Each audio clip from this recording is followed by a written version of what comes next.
জুবিন গাৰ্গৰ মৃত্যুৱে বিভিন্ন সম্প্ৰদায়ৰ উৎসৱ পাৰ্বণক চুই গৈছে নেকি? কাৰণ এইবাৰ অসমত পূৰ্বৰ দৰে হিন্দু ধৰ্মৰ লোকে পালন নকৰে দীপাৱলী। মুছলমানে পূৰ্বৰ দৰে পালন নকৰে ধৰ্মীয় উৎসৱ ঈদ। পূৰ্বৰ দৰে বৰদিন পালন নকৰে খ্ৰীষ্টিয়ানসকলে। কাৰণ প্ৰিয় শিল্পী জুবিন গাৰ্গ আমাৰ মাজত নাই। এক অসহনীয় শোকত ভুগিছে সমগ্ৰ ৰাজ্যবাসীয়ে। প্ৰাণৰ শিল্পীগৰাকীক হেৰুৱাই মৰ্মাহত সকলো। কি দীপাৱলী, কি ঈদ, কি বৰদিন, কোনো উৎসৱৰে পৰিৱেশ যেন এতিয়া নাই। দীপাৱলী বুলি বিশেষ একো নাই, কাৰণ ঘৰৰ মানুহ এজন ঢুকালে আমি ঘৰত চাকি বন্তিয়ে জ্বলাওঁ। সেয়ে মই ভাবোঁ আমাৰ অসমৰ ৰাইজে এইবাৰৰ কাৰণে দীপাৱলীটো লাইট চাইট এইবোৰ জ্বলাব নালাগে, কাৰণ আমাৰ মাটি চাকি আছে। মাটি চাকি সকলোৱে পদূলিত জ্বলাওঁ। পদূলিত জ্বলালে হয়তো জুবিনদাৰ নামত এখন এগছকি জ্বলাওঁ, তেখেতে হয়তো শান্তি পাব বা অতি সোনকালে ন্যায়ো পাব। সেয়ে মই বিচাৰোঁ ঈদ আমি প্ৰত্যেক বছৰে পালন কৰোঁ সময়কে, ৰাজহুৱাকৈ আমি পালন কৰোঁ। কিন্তু এইবাৰ আমি ঈদটো অলপ বেলেগকৈ পালন কৰোঁ। যেনেকৈ ধৰক আমি ঈদত আমি কি বনাওঁ, পিঠা বনাওঁ, মাছ মাংস চবেই খাওঁ বা এনজয় কৰোঁ, যিটো আমি ঈদ মেহফিল বুলি কওঁ। কিন্তু আমি এইবাৰৰ কাৰণে আমি ঈদ মেহফিল বোলা বস্তু কোনো নাপাতো, আমি ফূৰ্তি নকৰোঁ। কেৱল আমি ঘৰত আল্লাহৰ ওচৰত দোৱা কৰিম যাতে জুবিন দাই সঠিক সত্য ন্যায়টো পায়, সেইটো আমি দোৱা কৰিম ঘৰত। কিন্তু আমি এইবিলাক ঈদ মেহফিল, নাচ গান সেইবিলাক আমি নকৰোঁ। অকল জুবিন দাই যে অকল গানৰে নহয়, অকল যে এটা ৰিলিজনৰ ধৰ্মৰে গান গোৱা নাই, তেখেতসকলে হিন্দু গাইছে, খ্ৰীষ্টান গাইছে, কাৰ্বি গাইছে, তেখেতে বহুত ধৰ্মৰ গান গাইছে। তো তেওঁৰ অৱদান বহুত আছে। সেয়েহে যদিও আমি খ্ৰীষ্টান ধৰ্মৰ লোক হওঁ, তথাপি আমি যদি ৰাইজে যদি এই আমাৰ এই খ্ৰীষ্টমাছ হওক বা বিহু হওক, যদি তেওঁলোকে যদি দীপাৱলী যদি পালন কৰা নাই, তেতিয়াহ'লে আমিও খ্ৰীষ্টমাছ আমি আনুষ্ঠানিক আমি হিচাপত আমি কোনো ভোজৰ বা তেনেকুৱা আমি আয়োজন নকৰোঁ। আমি যিটো সামাজিক হিচাপে যিটো কৰিব লাগে, সেইটো আমি কৰি আমি মানে শেষ কৰিম। কিন্তু আচৰিত কথাটো হ'ল যে যি সময়ত অসমৰ সকলো ধৰ্মাৱলম্বী লোকে জুবিন গাৰ্গৰ মৃত্যুৰ শোকত উৎসৱ পাৰ্বণৰ ৰং বিচাৰি পোৱা নাই, সেই সময়ত মুখ্যমন্ত্ৰী হিমন্ত বিশ্ব শৰ্মাই উঠি পৰি লাগিছে বৰপেটাৰ আতচবাজি ফুটোৱাত, যাৰ বাবে সামাজিক মাধ্যমত বহু সমালোচনাৰ সন্মুখীন হৈছিল মুখ্যমন্ত্ৰী হিমন্ত বিশ্ব শৰ্মাই। দীপাৱলী অতীজৰে পৰা আমি পালন কৰি আহিছোঁ। বোমা ফুটাব লাগে নালাগে মই নকওঁ, কিন্তু দীপাৱলীও পালন নকৰোঁ যদি, তেতিয়াহ'লে আমি বৰদিনো পালন নকৰিম। যদি বৰদিন পালন নকৰোঁ, আমি নিউ ইয়াৰ্ছো পালন নকৰোঁ। আৰু যদি নিউ ইয়াৰ্ছ পালন নকৰোঁ, তেতিয়াহ'লে আমি ঈদো পালন নকৰোঁ। সেইকাৰণে মই সিদ্ধান্ত লৈছোঁ যে এই বছৰ বৰপেটাৰ আতচবাজি মই নিজেই কিনিম, আৰু বৰপেটাৰ আতচবাজি ময়ো ফুটাম।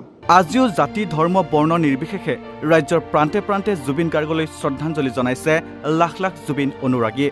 এক অসহনীয় শোকত ভুগিছে সমগ্ৰ ৰাজ্যবাসীয়ে। প্ৰাণৰ শিল্পীগৰাকীক হেৰুৱাই মৰ্মাহত সকলো। জুবিন গাৰ্গৰ বিদেহী আত্মাৰ সদ্গতি কামনাৰে ৰাজ্যৰ প্ৰান্তে প্ৰান্তে আয়োজন কৰা হৈছে শ্ৰদ্ধাঞ্জলি অনুষ্ঠান। জাতি, ধৰ্ম, বৰ্ণ নিৰ্বিশেষে সকলোৱে নেদেখাজনৰ ওচৰত তেওঁৰ আত্মাৰ সদ্গতিৰ বাবে তথা তেওঁৰ মৃত্যুৰ ন্যায়ৰ বাবে প্ৰাৰ্থনা কৰা পৰিলক্ষিত হৈছে। ৰাজ্যৰ বিভিন্ন প্ৰান্তৰ সমান্তৰালভাৱে জুবিন গাৰ্গৰ সমাধি ক্ষেত্ৰতো আয়োজন কৰা হয় এমহীয়া আদ্যশ্ৰাদ্ধ অনুষ্ঠান।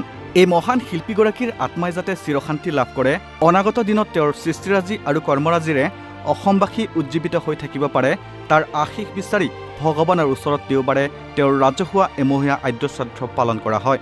আৰু প্ৰাণৰ শিল্পীগৰাকীক এনেধৰণে অনাকাংক্ষিতভাৱে যিসকল লোকৰ অৱহেলাত গুচি যাব লগা হ'ল, সেই ব্যক্তিসকলে যাতে কঠোৰৰ পৰা কঠোৰতম শাস্তি পায়, তাৰ আহ্বান জনায় ৰাইজে। তাৰ সমান্তৰালভাৱে অনুষ্ঠিত কৰা হয় সৰ্বধৰ্ম প্ৰাৰ্থনা। জুবিন গাৰ্গৰ প্ৰতিচ্ছবিত শ্ৰদ্ধাঞ্জলি জ্ঞাপন কৰাৰ পাছত বিভিন্ন ধৰ্মৰ প্ৰতিনিধিসকলে জুবিন গাৰ্গৰ আত্মাৰ সদ্গতি কামনা কৰি নিজ নিজ নিয়ম পৰম্পৰাৰে কৰে সেৱা প্ৰাৰ্থনা। হিন্দু, মুছলমান, খ্ৰীষ্টিয়ান, জৈন ধৰ্মৰ লোকসকল উপস্থিত থাকি জুবিন গাৰ্গৰ আত্মাৰ সদ্গতি কামনা কৰে। হয়, আজি আমি ইয়াতে প্ৰথমবাৰৰ পৰা আমি দেখিছোঁ যে মানে এখন পঞ্চতীৰ্থ তীৰ্থস্থানত পৰিণত হৈছে। আগতে মানে ইয়াতে কোনো ধৰণৰে মানে এনেকুৱা মানে যিটো জেগাত আপোনালোকে মানে এখন জেগাতে চব ধৰ্মৰ লোকে মানে দেখা পাইছে যে মানে মন্দিৰ হৈছে, মছজিদ হৈছে, গীৰ্জা হৈছে, মানে সেইটো হিচাপে মানে প্ৰথম আমি দেখিছোঁ অসমত মানে জুবিন দাই মানে যিটো বিচাৰিছিলে সোণৰ অসমখন ইয়াতে মানে পৰিণত হৈছে। আৰু জুবিন দাৰ মতে মানে তেখেতে মানে যিটো বিচাৰিছে যে আমি সকলো ধৰ্মৰ মানুহে একগোট হৈ মানে থাকিব পাৰোঁ, চলিব পাৰোঁ, তেতিয়াহে মানে আমি আগত যি মানে ভৱিষ্যত আহি আছে আমি আগবাঢ়িব পাৰিম নতুন প্ৰজন্মক আমি জুবিনদাৰ যিখিনি মানে কথা সেইখিনি আমি কৈ পেলাই তেখেতসকলকো মানে আমি জীৱনত মানে উদ্দেশ্যবিলাক ভাল উদ্দেশ্যলৈ আগবাঢ়িব পাৰিম তো সেইখিনি কথা মানে শিকিলোঁ আৰু মানে আপোনাৰ জুবিনদা যিখিনি মানে আমাৰ কাৰণে কৰি থৈ গৈছে সেইখিনি যাতে আমি সকলোৱে কৰিব পাৰোঁ মই মোৰ ফালৰ পৰা মানে সকলোকে মানে এইখিনি কৰিবৰ কাৰণে চেষ্টা কৰিলোঁ সঁচাকৈ আজি বহুত দুখৰ বিষয় আজি এক মাহ আজি হ'ল এই এক মাহতো আজিলৈকে ন্যায় আজিলৈকে হোৱা নাই তাৰ বাবে বহুত আমাৰ দুখ লাগিছে ৰাইজৰ ফালৰ পৰা যাতে সোনকালে আমাৰ জুবিন দাই ন্যায় পায় তাৰ কাৰণে আমি ধৰ্মীয় সৰ্বধৰ্মৰ ফালৰ পৰাও আমি অনুৰোধ কৰিছোঁ যাতে জুবিন দাই অতি সোনকালে ন্যায় পায় কাৰণ যিসকল দোষী তেখেতসকলক অতি সোনকালে কৰায়ত্ব কৰি তেওঁলোকৰ আইনৰ যিটো বিহিত ব্যৱস্থা সেইটো তেওঁলোকে উচিত ব্যৱস্থা পাব লাগে সেইটো আমাৰ ইয়াৰ পিছতে জুবিন গাৰ্গৰ সমাধি ক্ষেত্ৰত 100কৈ অধিক নামতিৰ নাম প্ৰসংগ কৰাৰ লগতে 200 বাঁহী বাদকে মায়াবিনী গীতৰ সুৰত বাঁহী বজাই শ্ৰদ্ধাঞ্জলি জ্ঞাপন কৰে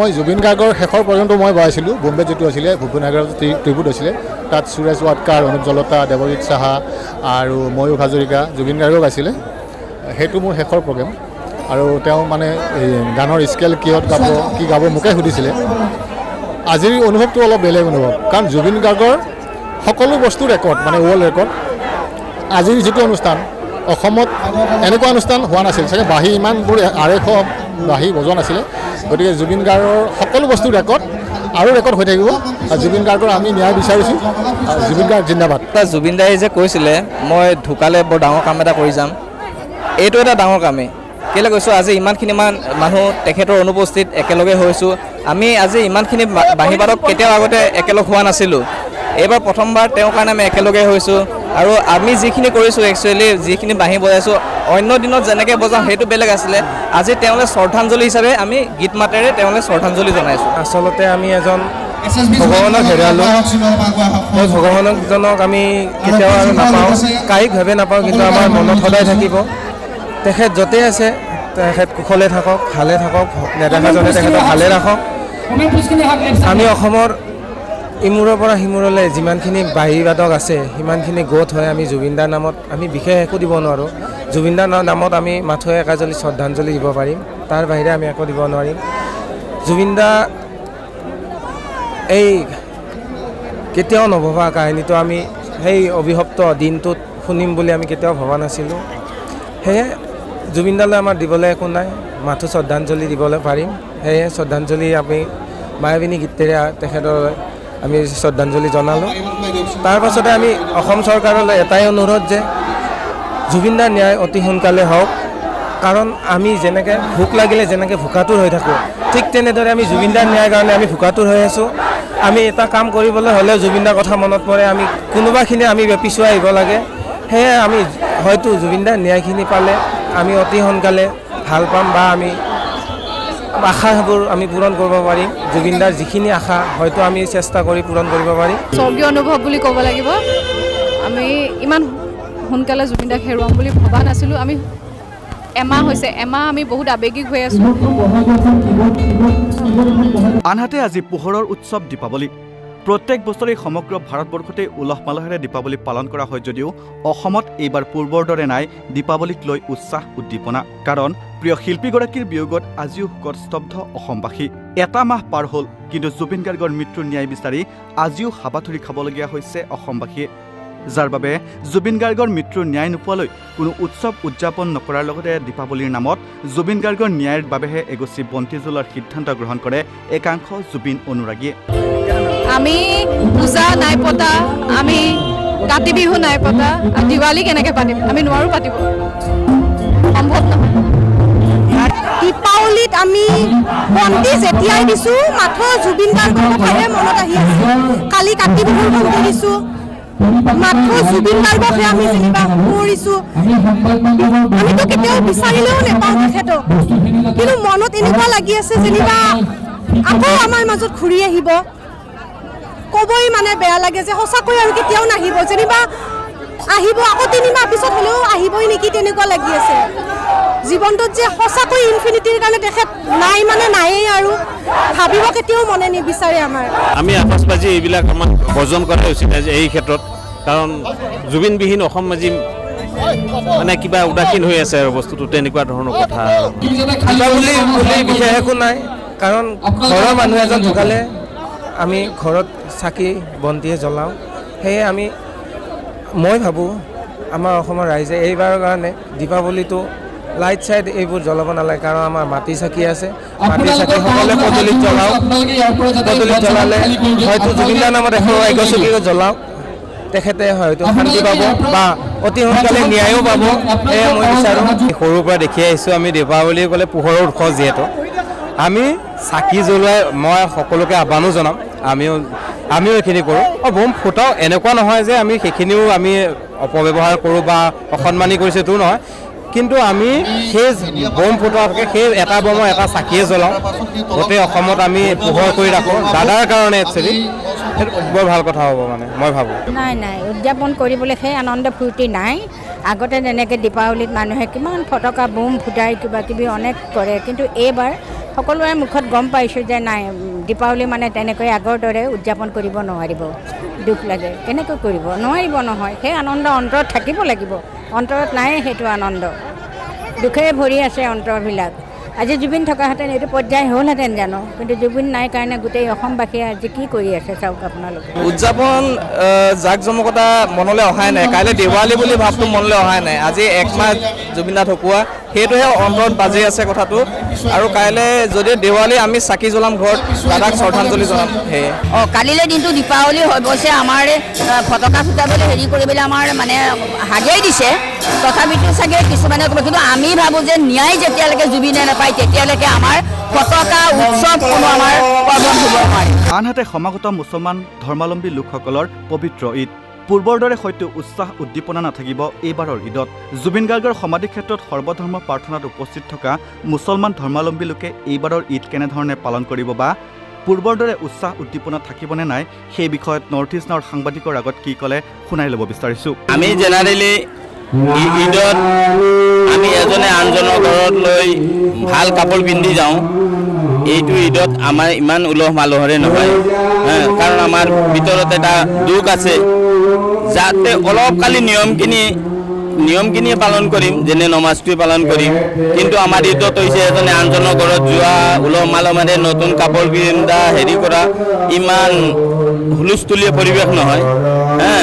গতিকে কালি জাষ্ট এটা নিয়ম কৰিম, ভগৱানৰ দিয়া নিয়মটো জাষ্ট পালনে কৰিম, কিন্তু আমি ইমান উলহ মালহ নকৰোঁ। ঈদ আমি প্ৰত্যেক বছৰে পালন কৰোঁ সময়কে, ৰাজহুৱাকৈ আমি পালন কৰোঁ। কিন্তু এইবাৰ আমি ঈদটো অলপ বেলেগকৈ পালন কৰোঁ। যেনেকৈ ধৰক আমি ঈদত আমি কি বনাওঁ, পিঠা বনাওঁ, মাছ মাংস চবেই খাওঁ বা এনজয় কৰোঁ, যিটো আমি ঈদ মেহফিল বুলি কওঁ। কিন্তু আমি এইবাৰৰ কাৰণে আমি ঈদ মেহফিল বোলা বস্তু কোনো নাপাতো, আমি ফূৰ্তি নকৰোঁ। কেৱল আমি ঘৰত আল্লাহৰ ওচৰত দোৱা কৰিম যাতে জুবিন দাই সত্য ন্যায়টো পায়, সেইটো আমি দোৱা কৰিম ঘৰত। কিন্তু আমি এইবিলাক ঈদ মেহফিল, নাচ গান সেইবিলাক আমি নকৰোঁ।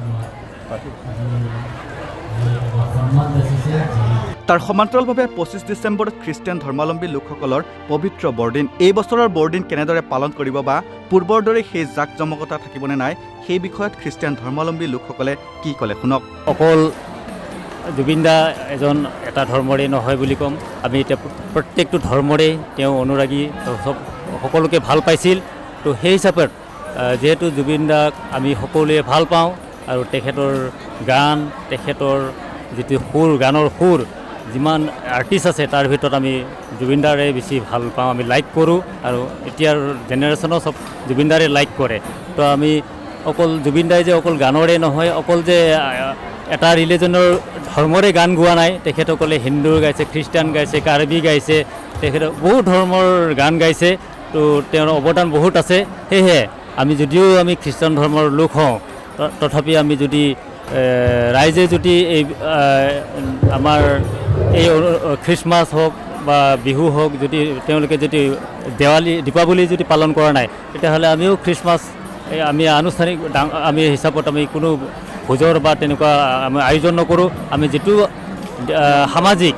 সামাজিক হিচাপে যিটো কৰিব লাগে সেইটো আমি কৰি আমি মানে শেষ কৰিম এফালে সমগ্ৰ অসমবাসীয়ে প্ৰিয় শিল্পীগৰাকীৰ বিয়োগত শোকত ভাঙি পৰি যেনেকৈ পাহৰি গৈছে সকলো উৎসৱ পাৰ্বণৰ উলহ মালহ আনফালে হিমন্ত বিশ্ব শৰ্মাই বৰপেটাৰ আতচবাজি ক্ৰয় কৰি ফুটাব বুলি কৈ উৎসৱৰ উত্তেজনাত মানুহক মজগুল হ'বলৈ আহ্বান জনাইছে ই স্বাভাৱিকতে বৰ্তমান জুবিন অনুৰাগীসকলৰ মনত গভীৰ অসন্তোষৰ সৃষ্টি কৰিছে ভিডিঅ' জাৰ্নেলিষ্ট ৰিচাৰ্ড বৰ্মনৰ সহযোগত মৃন্ময় বড়োৰ প্ৰতিবেদন নৰ্থ ইষ্ট নাও